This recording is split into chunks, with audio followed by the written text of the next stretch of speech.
Hey, welcome to Not Only Hollywood. Today I'm going to review Strangers from Hell, also known as Hell is Other People from 2019. This is a South Korean horror thriller. A man who doesn't have much money moves into a boarding house where only serial killers live and their leader is toying with him. Welcome to South Korea. Strangers from Hell consists of 10 episodes. This is one of the series I had been looking forward to watching, as many people claim it's exceptionally dark and not your average South Korean drama. Though the series only spans 10 episodes, I found the last 4 episodes dragged a bit. This story would have been more effective in 8 episodes, as it tends to go in circles, especially when the protagonist is confined to the boarding house. Despite the hype, I didn't find the series as dark as many claim.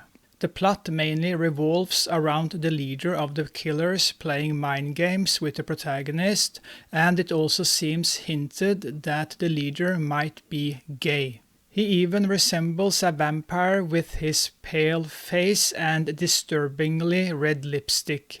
Besides the plot repetitiveness, my biggest issue with Strangers from Hell was the protagonist. He's a whiner and, honestly, doesn't deserve his hot girlfriend.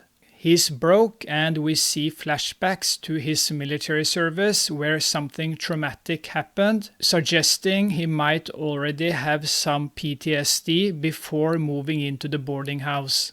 He ends up spending a lot of time in his tiny room, enduring harassment from the deranged serial killers who are just waiting for the signal to end him. Then there's a cute female cop who is smarter than her detective colleagues, but is looked down upon as just a foot soldier. But what she does in the final episode ruins her character. She becomes utterly useless in a moment when someone desperately needs her help. Her actions made no sense, so I had to deduct a point. The last episode itself felt lackluster, not delivering the climax I expected from the series. It was lazy and not well thought out.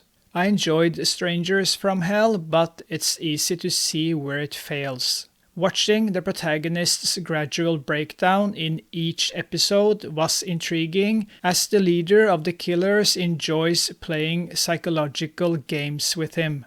The ending does offer a twist, but it feels lazy and predictable. I already guessed how the final scene would play out, and unfortunately, I was right. The acting is fantastic, especially from the actor playing the serial killer's leader, who steals the show. Lee Dong-wook is incredible, conveying so much with just his eyes and facial expressions, especially in moments where he sees the protagonist breaking down bit by bit. My second favorite character is the giggling bastard from Hell who made me laugh numerous times. Then there's Ahn Eun-jin, who plays the cop. I don't think I've seen her in anything before, but she's outstanding and brings a unique human quality to her role, a refreshing presence in such a dark and intense series. You can tell she has a lot of talent, and I have already picked out a few other series to watch just because she stars in them.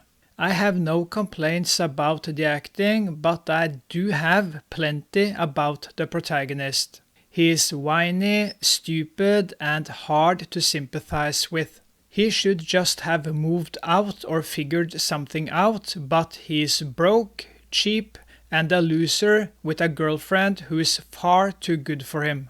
Speaking of the girlfriend, I expected her character to develop, especially considering her colleague, whom she hates, but that subplot went nowhere, which was disappointing. I guess the point is to highlight the abundance of irritating, selfish people out there. Personally, I prefer the other title, Hell is Other People. If you're looking for a darker South Korean series, Strangers from Hell might be worth watching. Still, I was a bit disappointed, especially after watching the first season of Save Me and my favorite South Korean TV series so far, Flower of Evil. And I felt that the serial killer's leader lost control of his plans once they started killing random people. And once again, the South Korean police come off as incompetent, which is frustrating even though Strangers from Hell is based on a webtoon. From 1 to 10, I give Strangers from Hell a 7 out of 10. Thank you for watching. I'll see you next time. Bye.